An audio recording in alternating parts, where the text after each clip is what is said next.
What up, y'all? Welcome back. This is the Sexual Intellectual Podcast, the late edition. Hey, it's Monday, all right? It's Monday. And so we're going to get it out on Monday. We're going to work on this 7 in the morning thing, but it is Monday. And so hopefully y'all don't hear that ice cream truck in the background, but if you do, sorry. Y'all know what happens once it's 70 degrees. Ice cream truck come out. So let's get right to it. Let's start off with a semi-adult topic. And then we'll go into some real wild political stuff. So, according to the CEO of OnlyFans, OnlyFans is now at more than 3 million creators and is global. And they are looking to expand into Latin America and Australia, where they think they will see lots and lots of growth. According to the CEO, she says, and this is a quote, "There has been a huge uptick in creators joining since last year, with the total up almost 40%. Last year, not during lockdown, last year. That means people saw success in lockdown and new people heard about it and new people have come. And that means we have a shitload of people up on OnlyFans doing their thing. That's a lot of people, 3 million. And so first, congratulations to OnlyFans. This is not a paid ad. I just think that's dope. We've spoke about OnlyFans up here before. And congratulations to the 3 million people who are feeling open and comfortable enough to be on OnlyFans doing their thing. I think that's a beautiful thing. It takes a lot to be able to say, I'm going to go on this platform and put it all out there. Even if you're not putting it all out there, perhaps you're doing risque content. I know there's people who do music and gym stuff, fitness stuff that does not involve nudity. Comedians are up there. Artists are up there doing different things. I once saw a woman on Twitter. I wish I knew her name. She deserves an ad because she's so smart and creative, in my opinion. She was just naked reading books. That's it. She didn't play with herself. She didn't have sex. She just was naked reading books. It was like a book club, and you could join the book club and she'd be nude. That was it. It wasn't even erotic books. It just was like, yeah, I just happened to be reading whatever, random ass book. And she'd just pull up a chair, sit on it nude, and start reading. Got to applaud that one. So, a bit of a congratulatory moment for both the creators and the platform. I know that creators are saying there still are improvements that need to be made to the platform, but nothing is perfect in this world. And so I think that's really interesting. I thought that was worth bringing to the platform here, especially because a while ago we spoke about the whole make love, not porn thing. And I think this may be kind of a middle ground because this is not exactly super high quality, high production porn. This is more of an invite you into my world, which comes closer to the, I guess, movement that Make Love Not Porn is trying to push. And so I thought it was good. And I'm all for people expressing themselves and being open sexually. And I think if 3 million people have been able to do that, that's a beautiful thing. Y'all know me, I don't knock the OnlyFans creators. I support them. And I think that we should all be applauding them, their bravado, and the entertainment that they bring us. All right? Because, I mean, hey, we all have our moments. And so if you're on OnlyFans as a subscriber, that means more content is available to you. And so there you go. That's our topic for today. Just wanted to give them a quick shout out, show them some love, because they help us out in moments of entertainment, or maybe you have other needs they help you with, But I think that's big. More so, this is for me a topic because I want to speak about the sexual expression part. Very often expressing sexuality, expressing openness, no pun intended, is not prohibited, but it's knocked, right? It's something that's frowned upon And we see that, yeah, it has been more commercial as of late, but I think that seeing a 40% uptick overall on the platform speaks a lot. And so I just wanted to speak about that and applaud those ladies, gentlemen, and everyone else who is up there doing their thing. And that's it. That's all the good news I got for y'all today. So if you only wanted good news, thank you for being here. See you next time. We about to get nasty in here. And so before I move on, I'm going to take a sip of my coffee. Hit the drop, folks, because it's that time. Politics as usual. Time for politics as usual, folks. That's right. So, most of you probably already know that there was an incident on the train where a young man was choked to death by another man. And a lot of the details have been kind of weird. I still don't know the full story. I don't think we know the full story. I think more details will be revealed. But here's what we do know.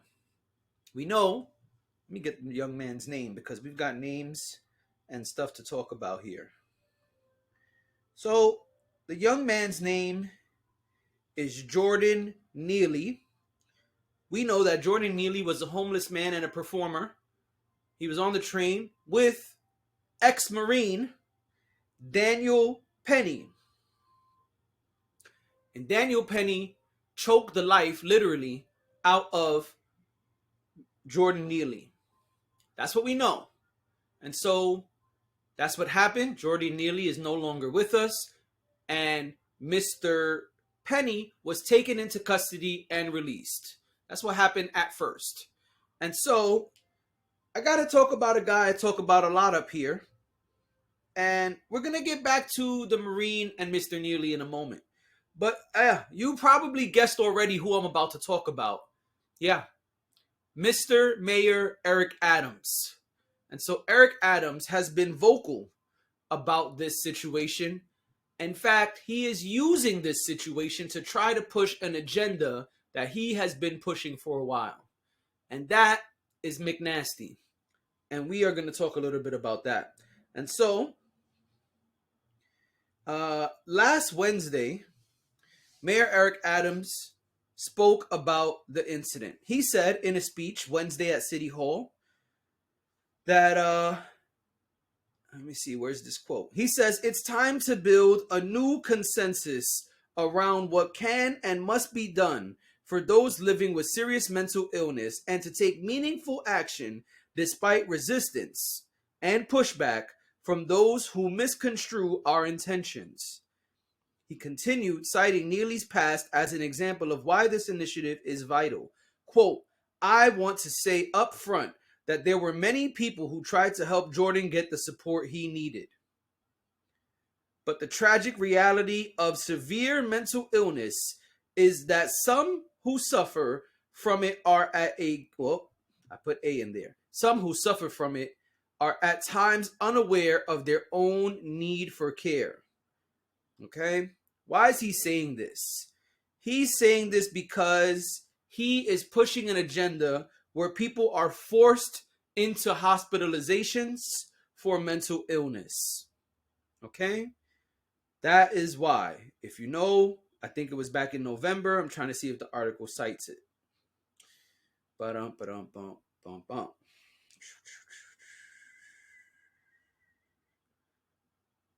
Yeah, here we go. In November, Adams announced a policy that involuntarily it's hospitalized.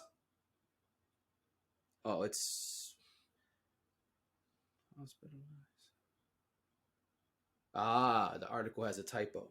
Okay, I was like, wait a minute. In November, Adams announced a policy that involuntarily hospitalize those who cannot fulfill their basic needs due to mental illness. During his 14-minute speech, Adams also explained that, quote, "the circumstances surrounding Neely's death are still being investigated." Yeah, so back in November. And basically what he wants to do, part of Eric Adams' plan to remove people from the streets of New York who are homeless is to forcefully hospitalize them. It will not be their choice. If you remember, I spoke about it briefly here. It's up to police officers to say, oh, this person needs to be hospitalized for mental illness. And that is part of what they are trying to now say. They're saying that Neely was offered help on multiple occasions. He refused. He was mentally ill, and that is the cause of what happened. One, I think that's really interesting because if things are still under further investigation, why are we speaking out of turn? Clearly, we don't know the full details if it's still under investigation, right? Mr. Adams, wouldn't that be correct? I think so. Second, I think it's really nasty anytime a politician uses someone's death to push their agenda. We see it very often. I won't name all the times, but there's plenty of times that we have seen this. I think it's nasty every time. And yo, if something happens to me, don't let these motherfuckers use my death to be the reason that they passed the such and such bill, or the such and such act, or the such and such initiative. No, fuck that. That shit is whack. I don't like that. You have your agenda, that's fine. Don't use someone's death as the pivotal moment to push forward your agenda. Like, oh man, and I know that this is something that PR and media people who are on your team are probably telling you to do. Don't give a fuck. It's still nasty. It's gross. This young man died and was killed by someone else. And I'm still waiting for all the facts to come out, but I remember when it initially happened, they said that Neely was held down by other people while the Marine choked him out. What the hell? We gonna try to use his death to push an initiative? No, I don't accept that. I think that's quite gross and very unacceptable. Whatever initiatives you may have are fine. And I know there's more going on with this homeless initiative. Some things are good, some things are bad. But to have a press conference and try to make it seem like it was Neely's fault for not accepting help, yeah, that's fucked up.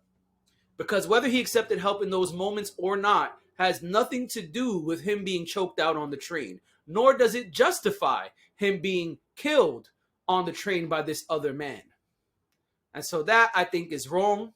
I think it's fucked up, and I think it's unacceptable. And so that is something I needed to bring here to the pod and needed to say. And so that leads me to my next topic, which is the same topic but a different part of it, and probably still politics as usual. If you agree, then you can put it in the comments. And so we go to dailymail.co. And there's a lot of other sites talking about it, but the long and the short of it is Daniel Penny was arrested and charged with Jordan Neely's death, murder, whatever you want to call it. And man, the shit is really sad and really interesting, but a lot of people are coming to this man's side. They are supporting and donating the Marine, the ex-Marine, Daniel Penny.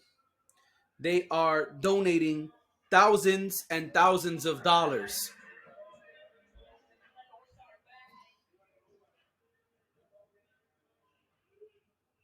They are donating thousands and thousands of dollars to aid his defense.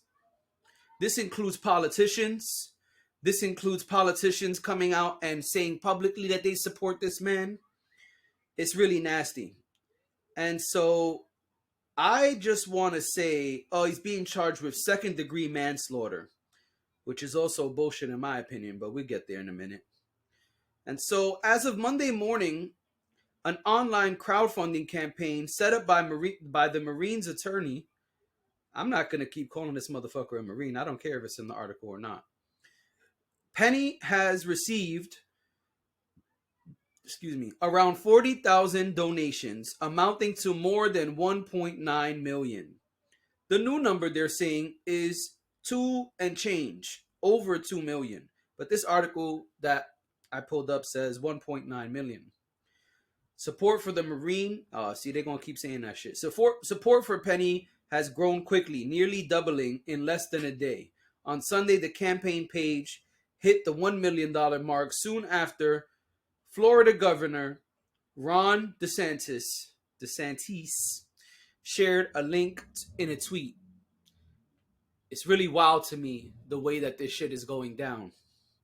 And you can probably guess, if you don't know already, what these two gentlemen look like. Long pause on purpose, yes. You can probably guess that Neely was a young black man and that the other gentleman was not black. And I'm going to make it a bit racy, but I think it's really interesting that so many people and politicians are coming to the aid of a murderer. Why? Because he killed a young black guy? We don't even have all the details yet of what happened. So you can't even really say that you feel it was a justified self-defense incident. Exactly. Peel out.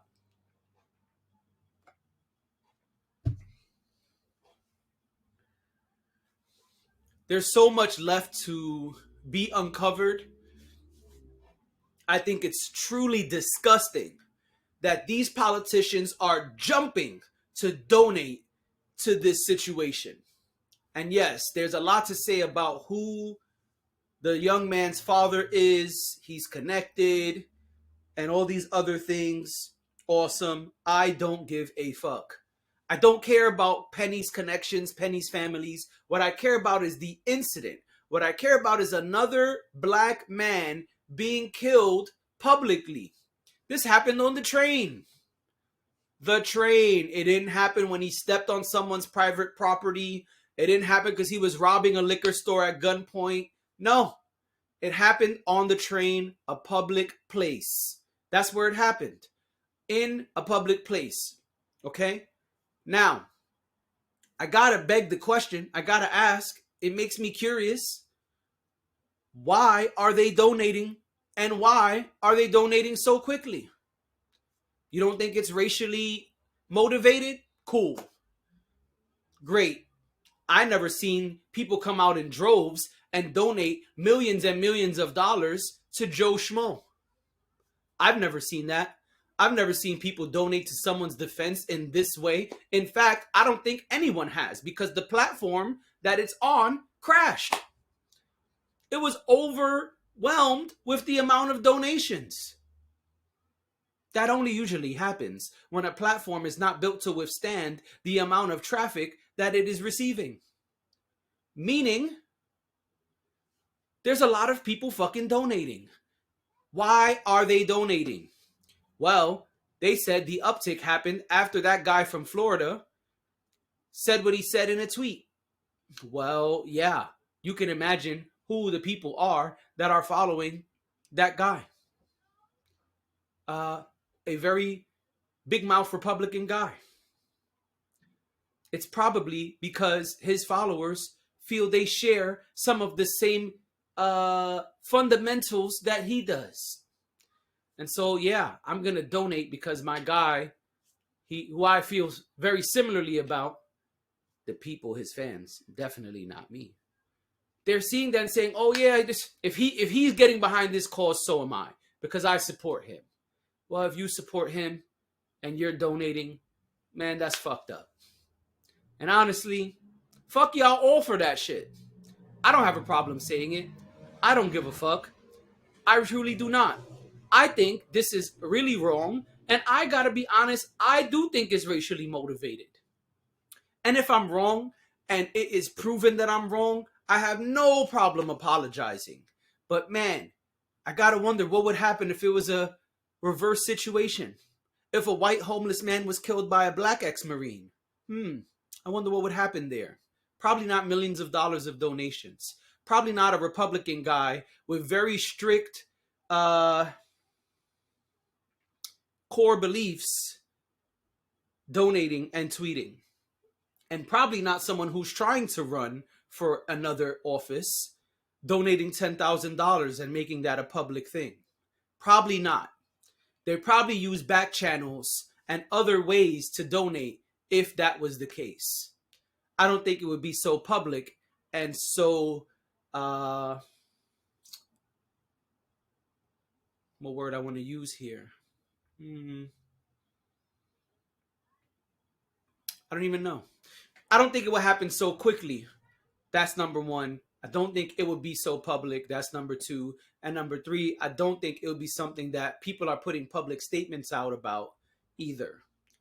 And so it's political.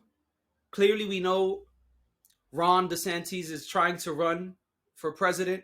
We know that that's something that he's been trying to, see if he's got enough supporters to do. We know this other person, this other political person is running for another position. We know that. And so this is all politics as usual.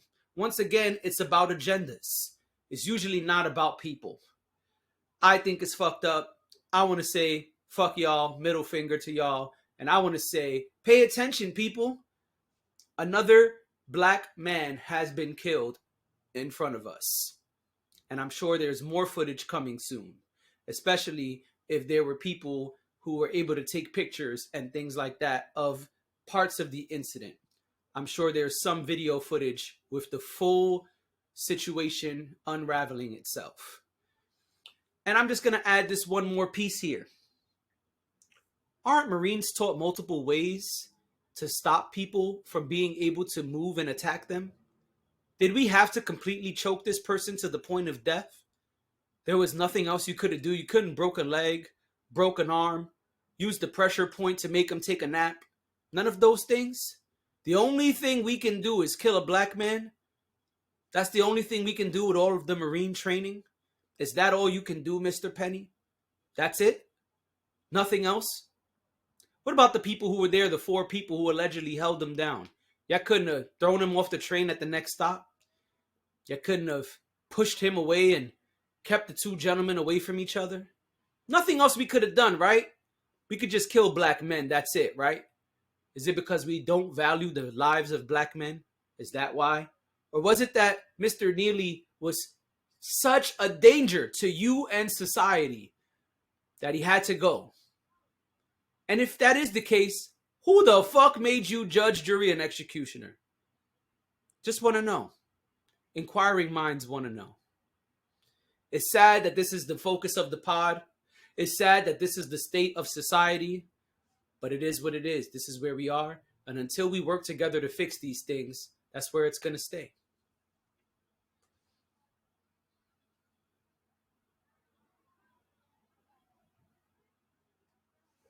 And on that note, I'm out of here. I will see y'all next week.